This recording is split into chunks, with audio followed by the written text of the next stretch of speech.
Il y a des gestes, des actions, des buts, des moments qui marquent une vie de footballeur, qui créent une carrière qui reste dans la mémoire du supporter à vie. De la volée de Van Basten au coup de tête de Zizou, en passant par le triplé de Lucas Moura, certains sont entrés dans l'histoire du football. Quelques rares joueurs touchés par la grâce des dieux ont même la chance d'en posséder plusieurs, et c'est le cas de Cristiano Ronaldo dos Santos Aveiro. The world right now. I think so, yes. In my mind, I'm always the best. I don't care what the people are thinking, what they say. In my mind, not just this year, but always, I'm always the best. I'm always going to say that. L'équipe, comme promis après la vidéo sur Lionel Messi qui a super bien marché, je vous en remercie. Voici la vidéo qui va regrouper les 10 plus grands moments de la carrière de Cristiano Ronaldo, en espérant que cela va vous faire replonger dans la nostalgie de la carrière de l'un, voire le plus grand joueur de l'histoire.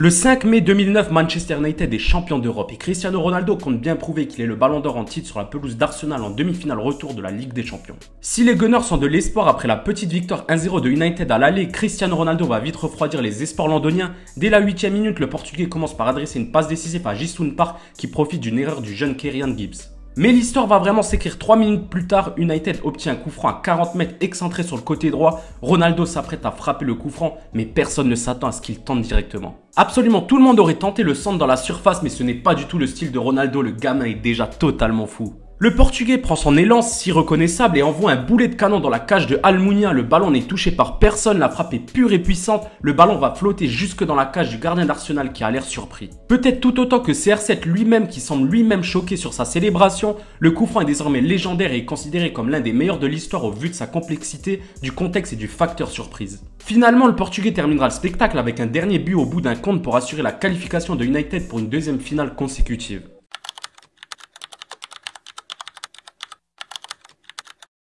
Bon, là j'avoue, mais on triche un peu, mais c'est peut-être subjectif, mais parlons de cette saison 2011-2012 de Cristiano Ronaldo. Pour moi, c'est son véritable prime, sa version la plus complète, celle où individuellement il est le plus impressionnant, les cheveux sont pleins de gel, le maillot est toujours en manche longue et Cristiano est prêt à humilier le monde entier. Le Portugais dribble tous ses adversaires avec son fameux passement de jambes et son Ronaldo Shop, il va beaucoup trop vite pour les défenseurs, il inscrit des bangers chaque week-end, des frappes de loin, mais vraiment de très loin, des coups francs à l'appel ou des buts solitaires, tout y passe.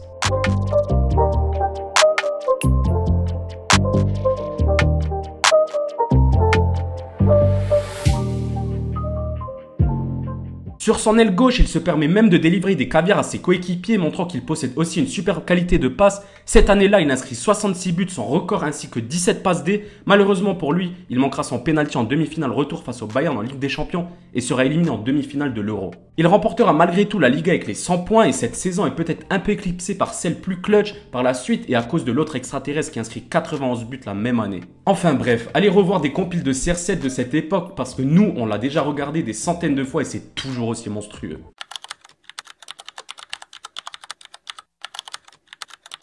Quelques mois avant le début de la Coupe du Monde 2014 au Brésil, le Portugal doit passer par une double confrontation en barrage face à la Suède de Zlatan Ibrahimovic.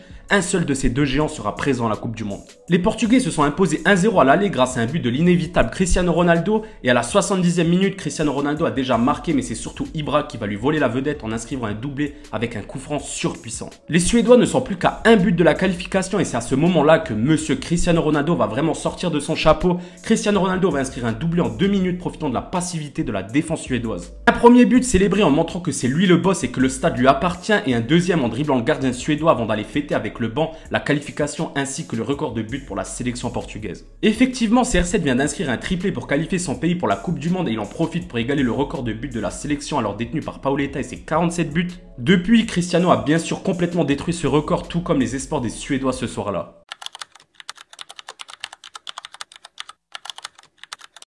Quand je vous ai parlé de la saison 2011-2012, j'ai oublié de vous parler d'une chose, du calma légendaire de Cristiano Ronaldo. Le 21 avril 2012, le Barça accuse 4 points de retard sur le Real, leader du championnat. Ce classico au Camp Nou va certainement sacrer le nouveau champion d'Espagne. Sami Khedira ouvre le score assez rapidement sur un corner après un cafouillage de la défense barcelonaise et le remplaçant Alexis Sanchez va égaliser à la 70e après un autre cafouillage du Real.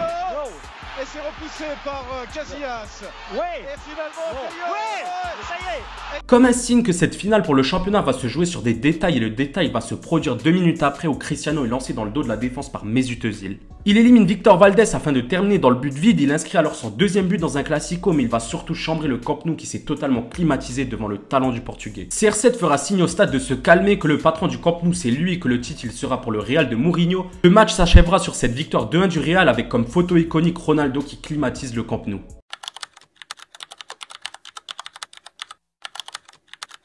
Dès le lendemain de la cérémonie d'ouverture de la Coupe du Monde 2018, la Coupe du Monde nous offre un choc entre le Portugal et l'Espagne. Un match forcément spécial pour Cristiano Ronaldo qui joue en Espagne depuis 9 ans et qui connaît ses adversaires qui sont ses rivaux ou ses coéquipiers. Et c'est le genre de match qui nous rappelle le geste de Nani qui avait volé le but de Ronaldo à la Coupe du Monde 2010. En bref, Cristiano Ronaldo est attendu et doit montrer que le monde peut compter sur lui en Russie et dès la deuxième minute, le Portugais va répondre présent en mystifiant Nacho pour obtenir un penalty qu'il transforme sans trembler. L'Espagne va ensuite dominer la rencontre et Diego Costa va manger Pepe pour égaliser mais CR7 rôde toujours avec une frappe anodine qui va se transformer en but après une boulette de De Gea juste avant la mi-temps. Et on va pas se le cacher que la performance est assez faible des Portugais qui vont encaisser directement une reprise de volée fantastique de Nacho et un doublé de Diego Costa. Le match est génial et on se rend vraiment compte qu'on est à la Coupe du Monde, mais Cristiano ne peut pas supporter une défaite en ouverture du tournoi. Il subit une faute à la 85e minute à l'entrée de la surface par son vieux pote Piqué. C'est le coup franc de la dernière chance pour les Portugais. Cristiano Ronaldo vient de remporter sa 3e Ligue des Champions d'affilée et nous a habitués à des moments clutch de ce genre. Mais si on est vraiment honnête avec nous, assez peu de personnes y croient à ce moment-là, surtout que ça fait un bail que Ronaldo n'a pas marqué sur coup franc. Mais le Portugais ne cessera jamais de nous surprendre, il s'élance et envoie le ballon en pleine lucarne, laissant De Gea sur place. Le coup franc est légendaire et le match se termine sur un 3-3, triplé de CR7, un match légendaire de la Coupe du Monde et le plus beau moment du Portugais dans la compétition.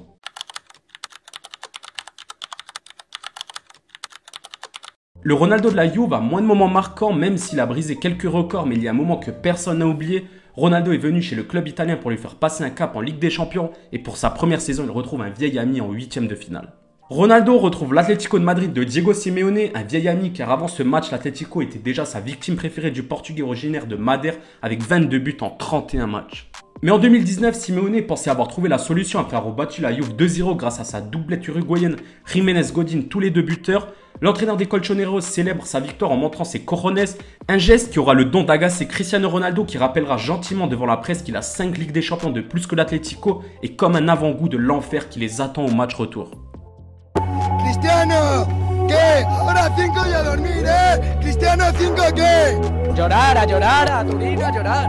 Ya está, 2-0. Ni manita ni nada, 2-0 y fuera. Saque la manita Pues adiós, bye bye a Italia. No vuelva. Se ha ido calentito de aquí. ¡Ay, para Italia!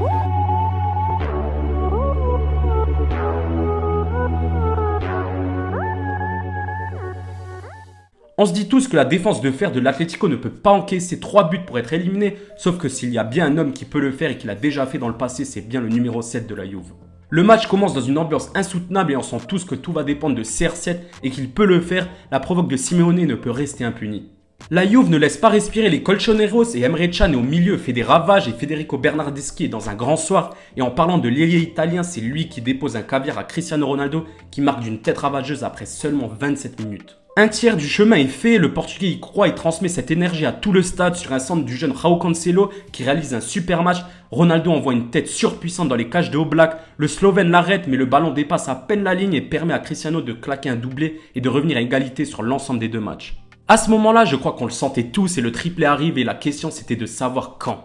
Il faudra finalement attendre la 86e minute. Federico Bernardeschi prend le ballon au milieu de terrain, cavale jusqu'à la surface de réparation adverse et Correa le fauche. Penalty pour la Juve. Le stade exulte déjà comme si un penalty voulait dire forcément but avec CR7 et vous avez cru que vraiment dans un moment comme ça, Ronaldo allait se manquer. Il prend un contre-pied au Black, lâche sa plus belle célébration et fera même pleurer sa femme dans les tribunes devant une telle performance. Cristiano l'a fait encore une fois, triplé face à l'Atlético pour sauver son équipe dans une situation compliquée et accéder au prochain tour. Une remontada presque à lui tout seul. Mémorable ce moment, vraiment, ça m'avait marqué, ça me fait vraiment plaisir de retracer ce moment.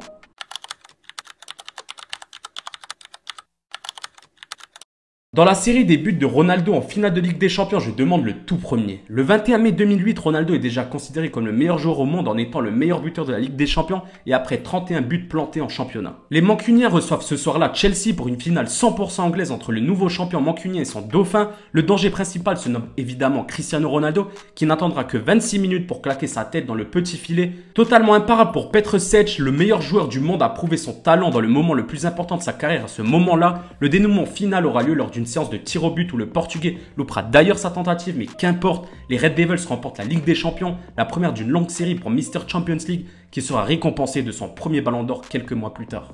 Bono, who's the best player in the world ever? For me, the best player in the world ever, Diego Maradona. Mec.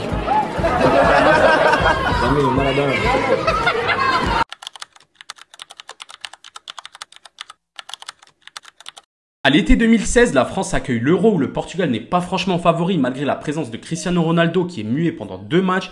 Mais Ronaldo permettra au Portugal de se qualifier pour les 8e en tant que meilleur 3e avec seulement 3 points. Le doublé de CR7 face à la Hongrie avec notamment cette talonnade permet aux Portugais d'y croire encore un peu. Puis le Portugal se débarrassera de la Croatie et de la Pologne pour se hisser en demi-finale grâce notamment à un Rui Patricio impérial. Cristiano Ronaldo attendra la demi-finale face au surprenant Pays de Galles de son coéquipier Gareth Bale pour s'illustrer. Il marque puis adresse une passe D à Nani en 2 minutes pour remporter le premier match de la compétition dans le temps réglementaire. Vous l'avez compris, le Portugal est un finaliste au parcours chaotique qui s'appuie sur les performances individuelles successives de Rui Patricio ou encore Pepe et Ronaldo, mais l'essentiel est là, 12 ans après l'Euro qui a révélé Cristiano Ronaldo, celui-ci a l'opportunité de changer son destin. Sauf que son impact sur cette finale sera surprenant, en effet face aux Bleus qui jouent à domicile, Ronaldo va sortir sur blessure à la 25e minute en pleurs, les espoirs des Portugais s'envolent avec lui avec l'homme toujours irréprochable en finale. Finalement, le Portugal tiendra jusqu'au bout avec des exploits de Pepe, de Rui Patricio et du poteau de Gignac jusqu'à ce que Eder, sorti de nulle part, marque de loin et permet aux Portugais de remporter le trophée. Ce n'est certainement pas la meilleure compétition de CR7 mais toute la symbolique qui est là,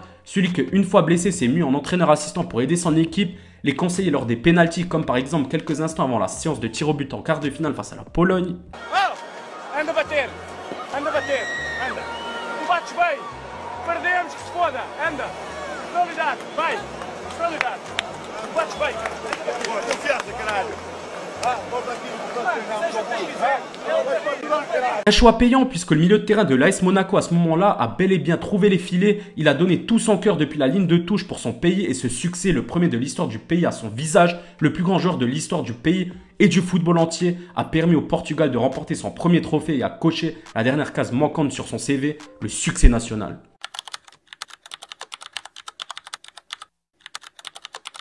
Bon, on était obligé de parler de la période où le Real a enchaîné 3 Ligues des Champions consécutives où Cristiano Ronaldo a évidemment été le meilleur joueur, mais n'arrivant pas à choisir un moment en particulier, on vous l'aimait tous, accrochez-vous, ça va frapper fort. On commence en 2016 avec un triplé en quart de finale pour la remontada face à Wolfsburg. En 2017, ce taré a inscrit 5 buts en 2 matchs face au Bayern Munich en quart de finale. Avant d'enchaîner avec un triplé dès la demi-finale aller face à l'Atlético, bon, il va quand même finir le travail avec un doublé face à la Juve en finale, faut quand même pas s'arrêter en si bon chemin. Enfin, on arrive en 2018 où il douche les espoirs parisiens en 8e avec 3 buts en 2 matchs. La Juve va vouloir retenter sa chance en quart de finale et il va y croire, mais Cristiano Ronaldo va planter le penalty, l'un des penaltys les plus clutch de l'histoire pour assurer la suprématie madrilène. Bon, après il s'est un peu calmé face au Bayern, pour une fois il a laissé faire Benzema et les autres. Juste pour vous faire un bilan sur ces 3 Ligues des Champions, Ronaldo est toujours le meilleur buteur de la compétition avec un total de 43 buts et sachant qu'il a aussi fini meilleur buteur sur les 3 éditions précédentes avec notamment le record de 17 buts sur une même édition lors de la décima. Mr. Champions League, vous avez dit ?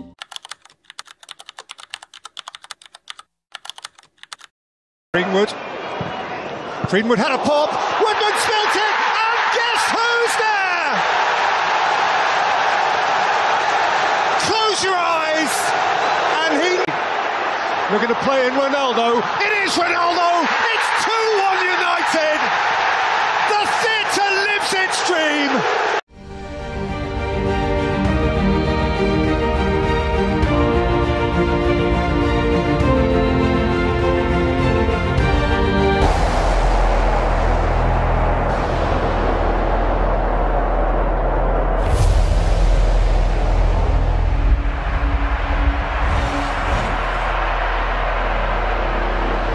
Eu estou aqui!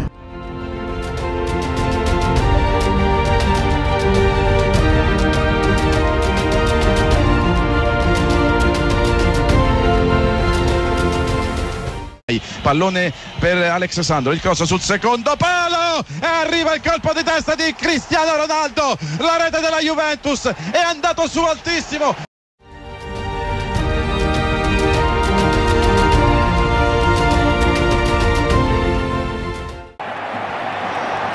Khedira on the flip over the top. PK, oh, he's lost the ball. Big chance for a second here. Cristiano Ronaldo takes his time, still got time. Oh, 2-0.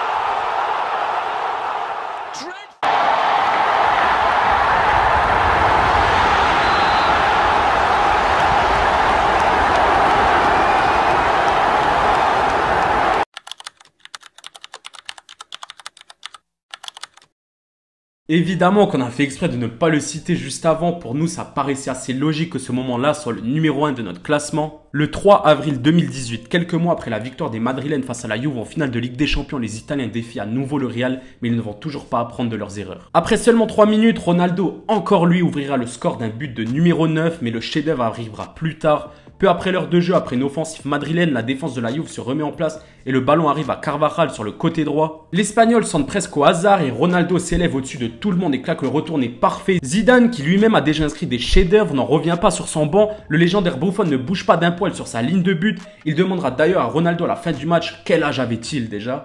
Ronaldo lui répondra « C'est un but pas mal pour un mec de 33 ans, non ?» Le but est génial et le Juventus Stadium ne pourra pas s'empêcher d'applaudir le Portugais qui vient de mettre l'un des plus grands buts de l'histoire de la compétition. Ronaldo dira d'ailleurs que la réaction du public jouera un rôle dans sa signature à la vieille dame. Voilà, en fait, il y a vraiment tout dans ce but. La beauté du geste, la réaction du public en quart de finale de Ligue des Champions, une année où Ronaldo remportera sa 3e Ligue des Champions consécutive. C'est l'un, voire le plus beau but qu'on ait jamais vu de notre vivant et ne pouvait qu'être premier. Voilà l'équipe, la vidéo touche à sa fin en espérant que vous ayez kiffé. On a enfin retracé les 10 meilleurs moments de la carrière des deux GOAT. On a vraiment kiffé ce format et dites-moi en commentaire si vous avez des idées d'autres joueurs à retracer. Mais bon, sur ce, n'oubliez pas de liker, de commenter comme dit et on se dit à bientôt. Ciao l'équipe. It's not a game, it's a rich thing.